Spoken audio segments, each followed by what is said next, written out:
You're listening to The Stephen Torriello Show, building a platform of liberty for people in search of truth with a dash of hope and a life worth living. The Stephen Torriello Show. And now, here's Stephen.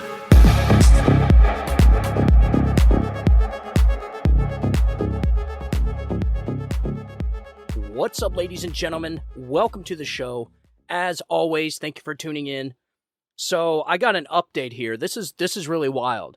So former Trump official just directly linked Bill Barr to Muskegon, Michigan voter fraud scandal. Yeah. This was that scandal I was talking about a few episodes ago in Michigan, where they found this abandoned building with tens of thousands of completed voter registration cards, all with the same handwriting. Not only that, but they found rifles with suppressors, reloadable Visa cards, and burner phones.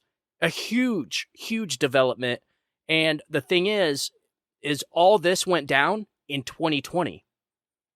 And so I want to go ahead and get into the story because I think it gets into a lot of the details. But this is a story by Revolver News, but it's really the Gateway Pundit that's been on this from the very beginning. So this article just came out today. So a cheating scandal is unfolding in Muskegon, Michigan, which is a fairly large city on the state's western side. Michigan Attorney General Dana Nessel has stated that authorities referred to a 2020 investigation concerning thousands of voter registrations submitted by an individual in Muskegon to the FBI. It's not surprising. Why is it that anything that has anything to do with corruption or fraud by the Democrats or the deep state establishment, it goes to the FBI and then it dies? We don't hear anything about it and nothing ever is done about it. This is one of the biggest problems we have. Our FBI is more corrupt now than at any other time in history, even during the Watergate scandal. And the FBI is like this politicized protection ring for the Biden families and anybody that's on the inside of the establishment. So what the mainstream media seems to be overlooking, however, is the connection the scandal has to former Trump Attorney General Bill Barr. So last Thursday, Andrew Closter, who has served as the General Counsel of Personnel Police Operations during the Trump administration, had a conversation with Steve Bannon on the War Room. They talked about the 2020 voter fraud scandal in Muskegon. Closter revealed that he had alerted Bill Barr's Department of Justice about the issue. However, Barr and his associates promptly shut him down and ended the investigation. This is a story that our friends at the Gateway Pundit have covered extensively and brilliantly. I agree. So on Tuesday, the Gateway Pundit broke a blockbuster report on 2020 voter fraud in Michigan. The investigation had been buried by politicians, government investigators, and the press. Gee, I wonder why. Do people realize that all the stuff we're finding out now was everything that was suppressed during the 2020 election? So you're talking about the 51 intel agents that signed that stupid letter that allowed Joe Biden to lie to the American people about the Hunter Biden laptop being Russian disinformation. Again, 51 intel agents, all retired, all now still have their security clearances, all working for different media outlets and different weapons manufacturers and the military-industrial complex. All of these intel agents lied to the American people, and they're still able to collect their pensions. This is unacceptable by any means. I did a story on this a while back ago, and maybe we need to get into it again. Those 51 intel agents are exactly why we are in this predicament right now, with this absolutely corrupt Justice Department. Our society's collapsing, our country's collapsing, we're losing our constitutional republic. All of this is because those 51 intel agents signed that letter. Because poll after poll after the election has showed that if the American people were aware of the Hunter Biden laptop being a real story, then they wouldn't have voted for Joe Biden. And the percentages are huge. They vary from 13% all the way up to 30%. And people might say, well, that's not that much. Folks, you're talking about an election where Donald Trump only lost by 42,000 votes between 3 or 4 different swing states. 13%, Donald Trump would have been the president. And so if you take the minimum percentage of those polls, Joe Biden would have lost that election. So these 51 intel agents are directly responsible for Joe Biden getting across a finish line and therefore destroying our country at record pace. All right, so back to the story. So the investigation had been buried by politicians, government investigators, and the press. On October 8th, 2020, only 1 month before the 2020 general election, Muskegon, Michigan city clerk Ann Meisch noticed a black female whose name was later redacted from the police report dropping off between, get this, 8 to 10,000 completed voter registration applications at the city clerk's office. Clerk Meisch immediately noticed that the stacks of registrations included the same handwriting, non-existent addresses, and incorrect phone numbers. The Muskegon Police Department was contacted and asked to investigate on 10/21 of 2020. First Lieutenant Mike Anderson was contacted by Tom Fabus, Chief of Investigations for Michigan Attorney General Dana Nessel's office. According to the Michigan State Police report, Fabus asked for Michigan State Police assistance with a joint investigation of alleged voter fraud being conducted by the Muskegon Police Department and the Attorney General. An investigative task force was formed and an investigation was initiated.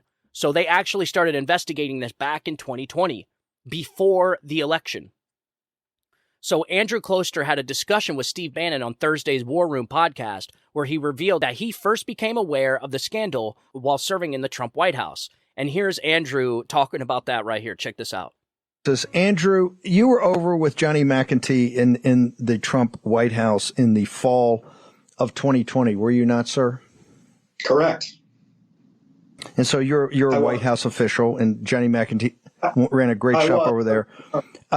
Tell me your story related to this situation that's come up the last couple of days of Gateway Pundit breaking this story on the situation in Michigan about these applications, voter registration applications in Michigan. Can you walk me through your knowledge of this? Sure. So it was kind of funny. I saw GBI strategies on a tweet, and I immediately went down the rabbit hole because it brought back a lot of memories of the waning days of the Trump administration. So this was right before the election 2020. I was in the White House. I was also at the Office of Personnel Management. So I was like the main personnel attorney government-wide and hatchet man and all of that. And I did a lot of spot projects and fixing just generally across the admin on behalf of the president and his agenda.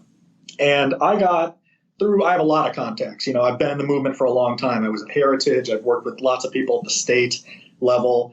I did the Wisconsin investigation for Gableman. So I have a wide network. And I got a call basically saying, look, I've got a spooked law enforcement senior guy, been there like 20 years, unimpeachable record out in Muskegon, Michigan, and he's got a story that we think is worth looking into. And that's exactly what Gateway Pundit's talking about. So I can confirm a lot of the details and give you some more. What ended up happening is my understanding, I reached out and spoke with some local law enforcement. What happened was there was a woman, my understanding, is basically loitering outside of a drop box all day. And she gets picked up by a junior guy and arrested because he's like, what are you doing? You're stuffing this. What's going on? So they routinely, they arrest her. And she basically spills the beans. She's a Democratic operative. She's got filled out ballots, like 7,000 is what I was hearing, and they arrested her. Now, the senior guy, my understanding, was off at the time. So the junior guy who picked her up, got her statement and released her.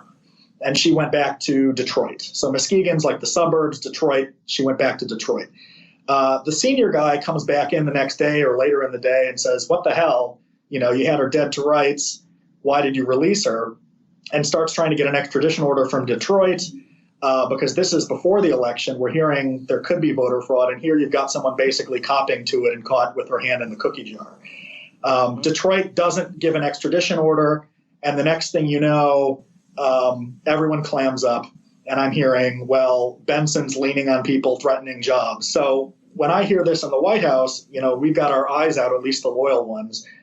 I try to raise a red flag. I do a little bit of light reaching out, not to disrupt anything, but just to kind of vet and make sure that I'm dealing with people who aren't lying and people who are credible. And then I try to reach out to different components within the Trump administration to say, hey, there's at least probable cause here. I'm an attorney. I've worked on some criminal stuff. There's at least probable cause here. Someone should take a look, talk with the relevant law enforcement, and figure out what happened here. Because, just as what happened with Georgia, you've got someone basically copping to voter fraud, and then, you get the whole story, and then the next thing you know, they're out in Jamaica or whatever. The Dems have found the person, co-opted them, told them to shut up, and then plugged all the leaks. Well, I got to say, when I raised that issue in the administration, no one was very happy about it. There were basically, my understanding was standing orders not to deal with election matters, both from the White House counsel and from Barr. I happen to know Barr's chief of staff, Will Levy, because I had worked at Heritage and run a lunch basically for Senate staffers, and he'd been a Senate counsel when I was there. So I knew him. I called him up and tried to put the flag up to the voting rights section, CRD, DOJ, and White House counsel in a couple different places, and got stiff-armed. And then, later on, hear from Johnny and others that basically then the White House counsel swoops in and starts screaming, what the hell are you guys doing? So that's really the nuts and bolts of it. See a lot of fire, try to raise the flag, and get smacked down by weak Republicans in the deep state. My God. So when did this roughly occur? We heard from the Hoffs, their investigation, and Patty McMurray in the documents they had, the police report shows this is in October of 2020, before the election. I just want to be as precise as we can with you. When did this first come to your attention? So it looks like, I looked at the Gateway Pundit thing. It looks like the incident might have occurred on October 8th, but I was getting calls maybe 2 weeks later. So this is like, the last communication I think I have on it is like the 29th of October, at least with the sources. But yeah, so this occurred in sort of early October, and this woman got arrested. She's apparently a known Democratic operative, got released back accidentally, went to Detroit, and then bizarrely, because, in a state, if you're arrested, if you're in one city and you need to get an arrest warrant in another city in the state, that's usually pretty easy.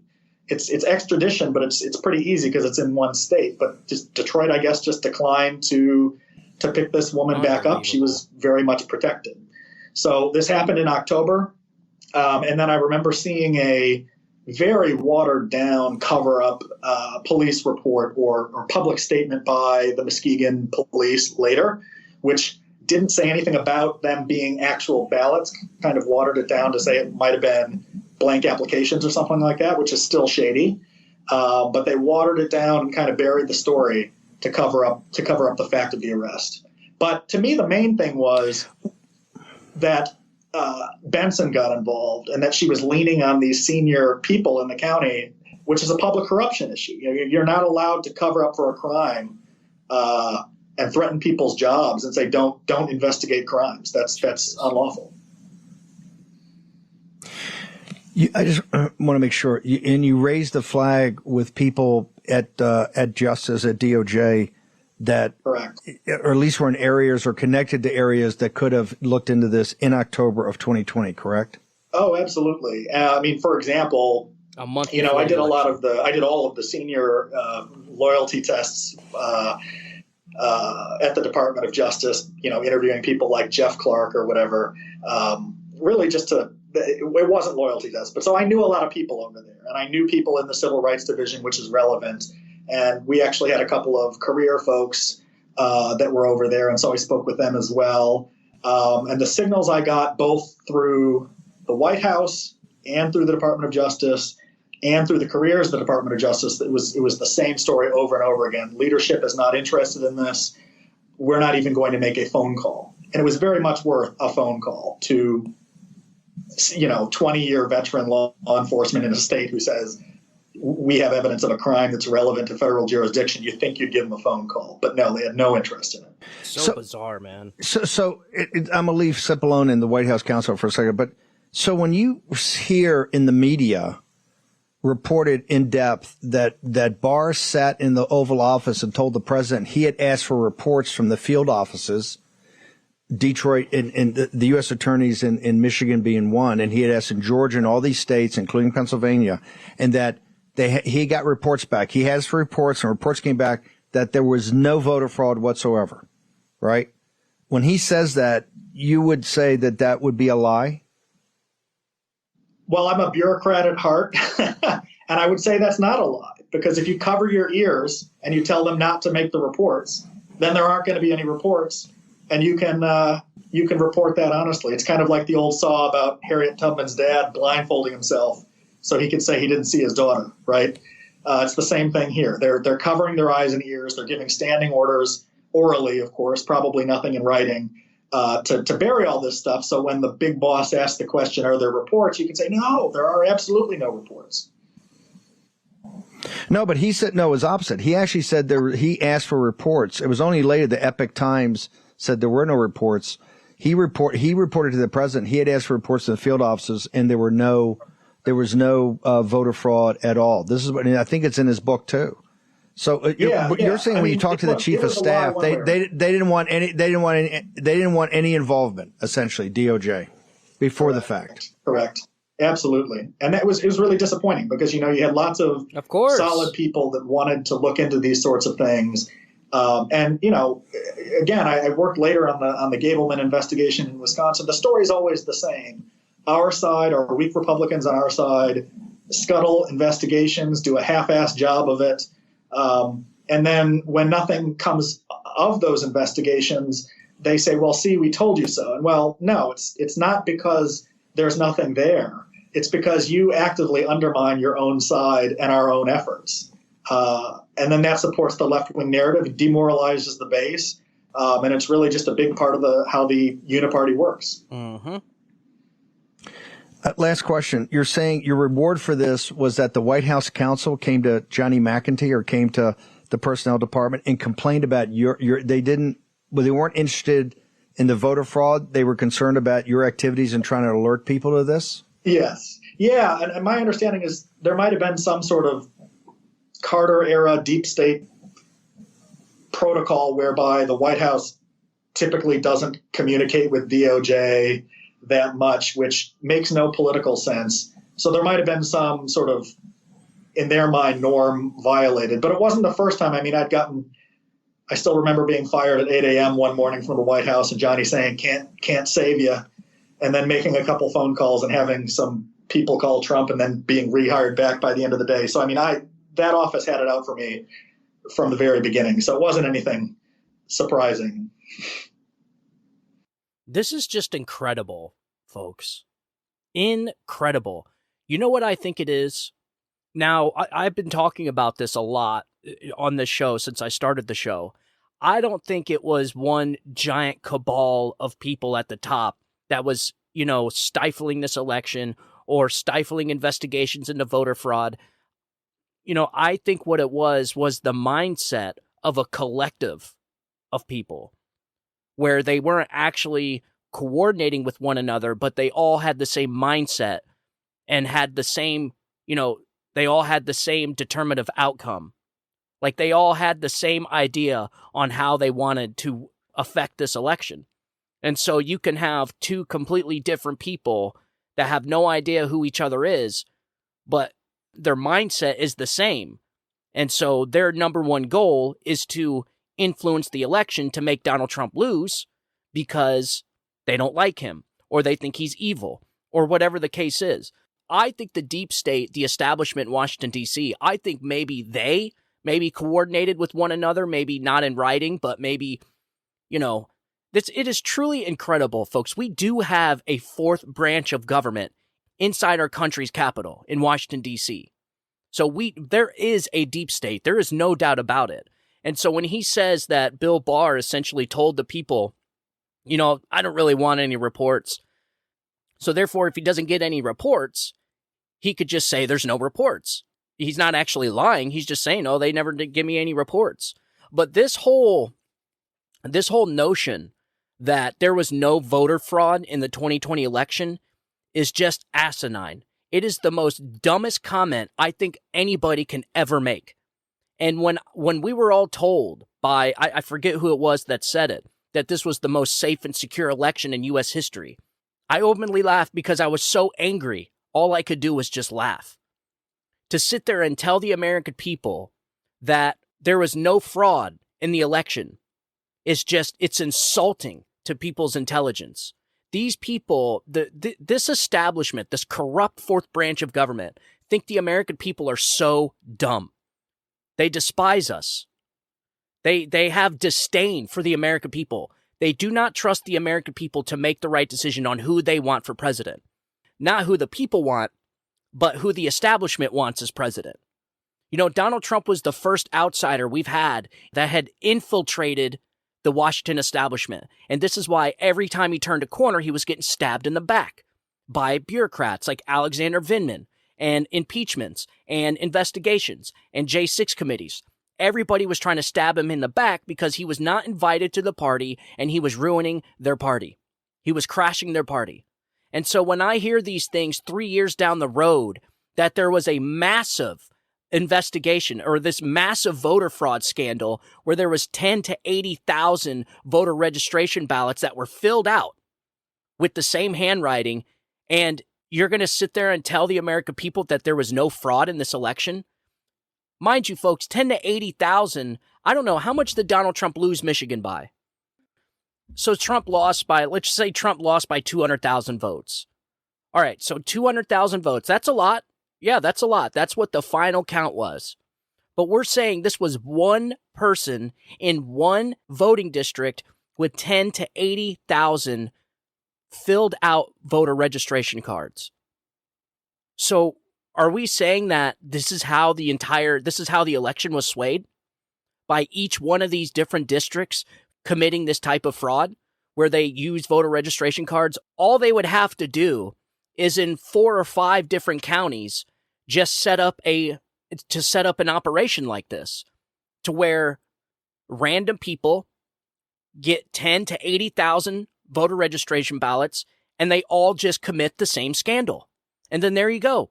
So 10 to 80,000. Donald Trump lost by 200,000 votes in Michigan. So they would only need like 3 or 4 counties to run this type of voter fraud operation. And then there you go. Joe Biden wins the state of Michigan.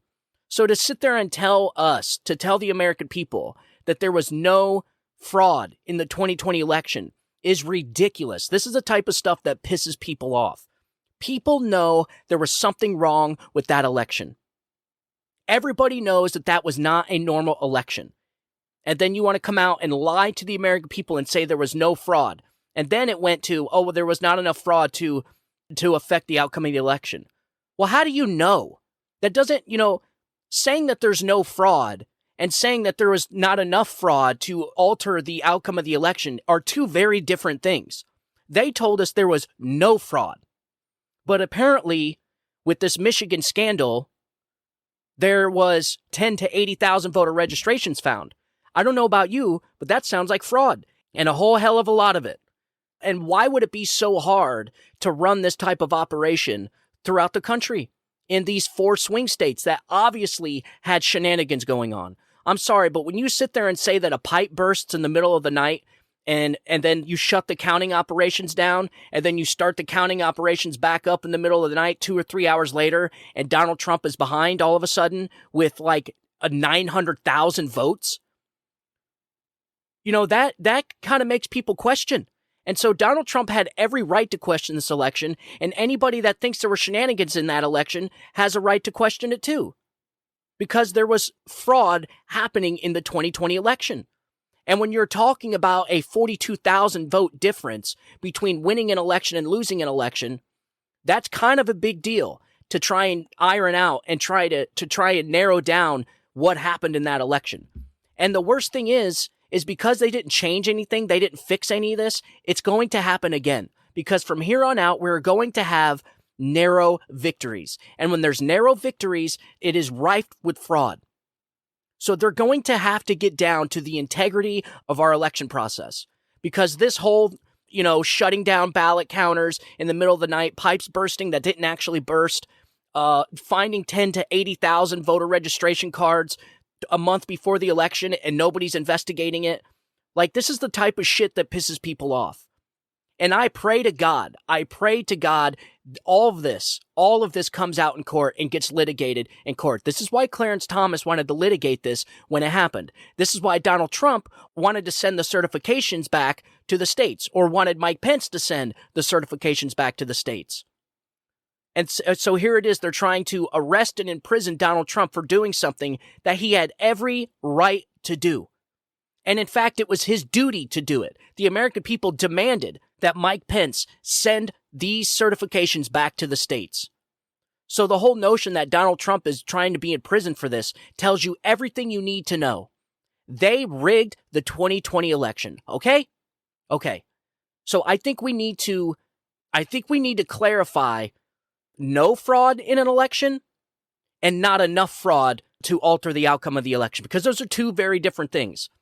Because all this stuff that's happened in the last 3 years after the election is starting to look like a hell of a lot of fraud to me. And it certainly looks like enough to alter the outcome of the election. But the problem is nobody has fixed anything. And so we're going to have the same problem again. All right, so I want to go ahead and get back into the article. I know that was some long audio. So you might wonder, was Bill Barr complicit?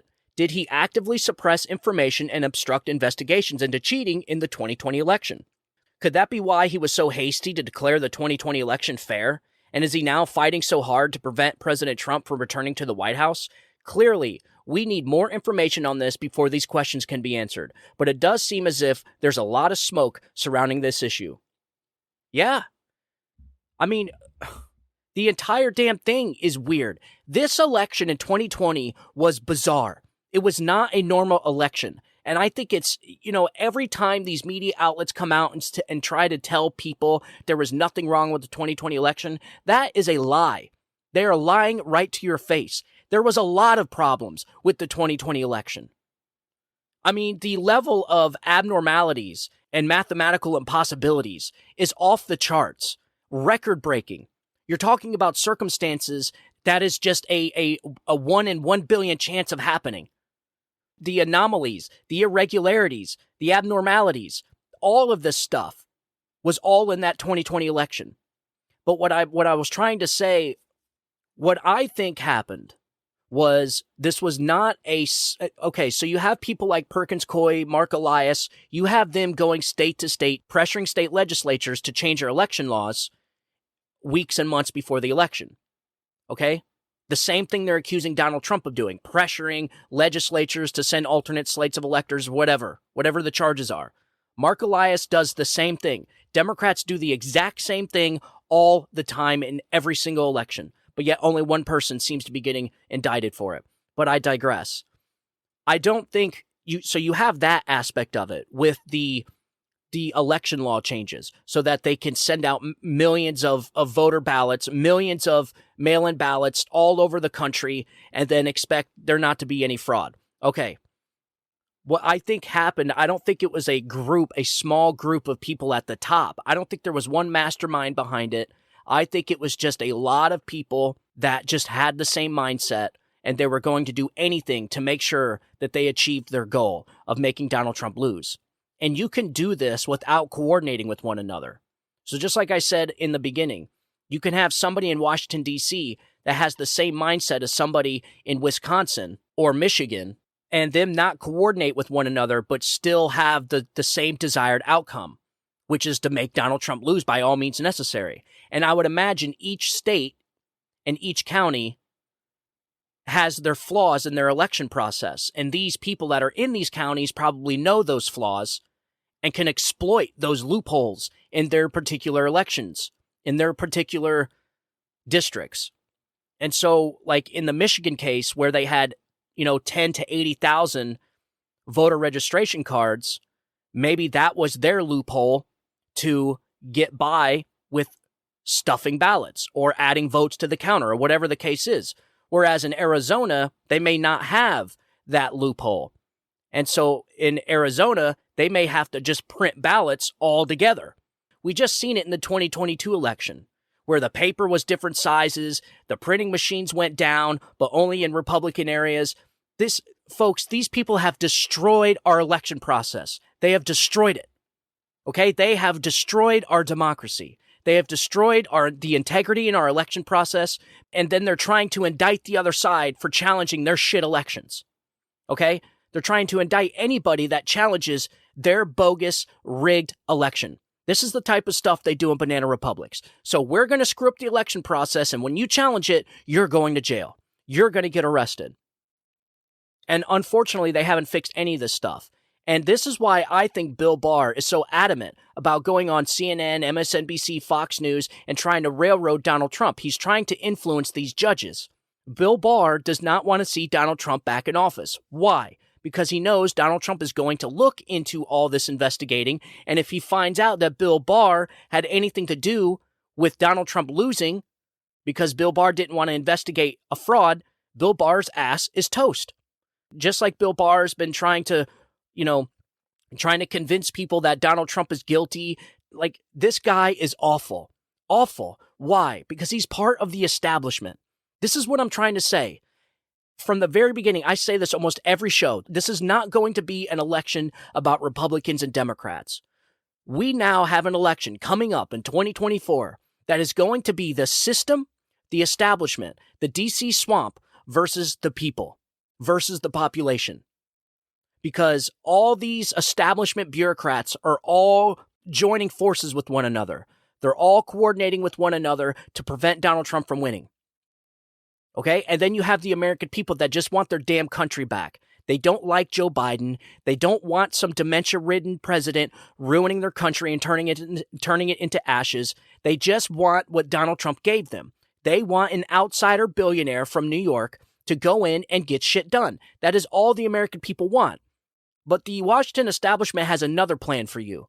They want to continue with their shenanigans. They want to stay in their club that you're not invited to, and they don't plan on inviting you. And anybody that's a threat to it, they will destroy. But that time is over. And they know that if Donald Trump gets in, their whole damn system is gone. This whole establishment is gone. Because he knows exactly where the bodies are buried. And this is why I'm voting for Donald Trump. Because, like I said, voting for Donald Trump is the biggest middle finger you can give to this corrupt Washington establishment. That's what it is. And so you would think people that don't even like Donald Trump but hate the establishment, i.e. Democrats, you would think these people would be voting for Donald Trump too. That's another thing I don't understand. If you hate the Washington elites, which when I was a Democrat we did, we hated the Washington elites. We hated the rich, powerful elites, the corporate donors. We hated all of them. If you hate them so much, wouldn't you want to vote for the guy that's telling you he's going to go in there and get rid of all of them? I mean, it makes sense. That is one of the main reasons why I wanted to vote for Donald Trump, because I just want my country back. I just want the American people to get their country back, where they have oversight over their government, where their government is transparent and open to the American people, and where the government is not trying to hide shit from the American people, where the government is not spending American taxpayers' money on stupid shit, on this military-industrial complex, or whatever the stuff they spend trillions of dollars on. The American people just want their country back.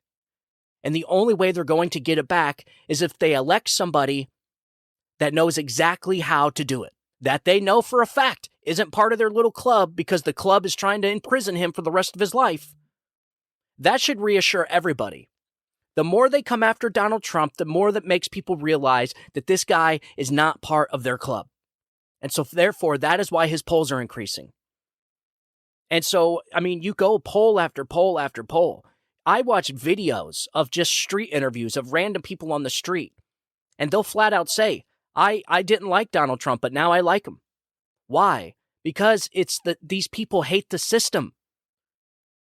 These are the same people that have been railroaded by the same system that's coming after Donald Trump. And so you don't think these people are going to want to take that down? Of course they're going to elect for the guy that system is coming after. Donald Trump speaks on behalf of the American people. And so that is why they're trying to destroy Donald Trump. This is why people connect with Donald Trump. Because in a way, they feel like Donald Trump is the people. Donald Trump is the representative of hundreds of millions of Americans. And so indicting Donald Trump is like indicting the people. Indicting Donald Trump for his First Amendment right is like indicting people's First Amendment right. This is why you're starting to see Donald Trump's polls increase. Every time they come after him, his polls go up. Because these people know this system is corrupt. These people have seen this corrupt Washington establishment their entire lives. If Donald Trump was part of the establishment, you wouldn't have the Washington establishment trying to destroy him. And so this is why people like him and people are going to vote for him. I was just scrolling through that, and I remember I talked to you about this Michigan voter scandal maybe a couple weeks ago. I didn't really, it's complicated. It really is complex. It's a complex situation. It's a very complex scandal because you have this GDI LLC, whatever it is. He's being investigated, but they don't know where he lives. He's got addresses in his name that are just abandoned buildings. It's a very, very complex scandal. And the Gateway pundit, Jim Hoft, is on it. They are looking into this. This is why I haven't really talked about it a whole lot.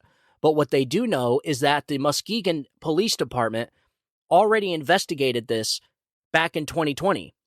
And they released a police report with all kinds of redactions in it.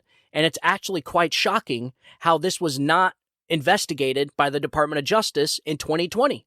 And so this is why people think Bill Barr is complicit in this whole scandal. If Donald Trump is elected, I think Donald Trump is going to uncover some of the biggest scandals this country has ever seen. And I'm talking about Benghazi. I'm talking about the JFK assassination. I'm talking about the Julian Assange, Snowden. I'm talking about uncovering all the corruption that this government has been involved in the last 60 years, maybe even longer. He's already said he's going to go in and he's going to declassify everything, which makes people wonder, like, why didn't he do it? I know why. Because the establishment, the same people that stabbed him in the back, the same people like Bill Barr that's now stabbing him in the back, told him not to, told him that he couldn't, or just didn't listen to what he was saying. Just like the general, whenever January 6th happened, General Mark Milley contacted China and said, don't worry, we have this under control. What? So, like, Donald Trump was a true outsider. These people pretended like they were loyal to the people and the Constitution, and they were loyal to President Donald Trump, but they were actually loyal to themselves and this fourth branch of government that they created for themselves. So it's going to be incredible, and we definitely got to keep an eye on this. This is the type of stuff that's going to be litigated in any of the cases that Donald Trump, especially the January 6th case, because all this stuff is going to be unraveled. They have hundreds of attorneys, hundreds of people working on this, uncovering and investigating all these scandals. And so think about having the amount of time that they did. These scandals are so complex, it's almost impossible to get to the bottom of it in 3 months, from November to January. So now that these people have had 2.5 years to investigate all this stuff, it's going to be crazy. I guarantee it's going to be eye-opening for a lot of people. And I think by the time this January 6th case is done, you're going to see that that was the exact opposite of a safe, secure election. You're going to see that that was the most illegitimate, rigged election that this country has ever seen, all done by the Washington establishment, or all of it was allowed to take place because the Washington establishment didn't want to look into it. And so therefore they're complicit. I'm sorry, but if you allow something to go uninvestigated, or you undermine the investigation, then that's just as bad as committing the crime itself. So I think that's why Bill Barr is complicit in all of this, and therefore he should be held accountable when we find out that all this was a giant scandal that cost Donald Trump the election. If it turns out that these scandals, if there was more than one of these operations, these voter registration card operations that determined the outcome of the election, I think people need to go to prison for life. I'm talking handcuffs, shackles, perp walks, the whole deal. This is what we need to do. Democrats, this corrupt establishment that is putting this country in a decline, we have to let these people know that what they do is not acceptable. These people have to be held accountable.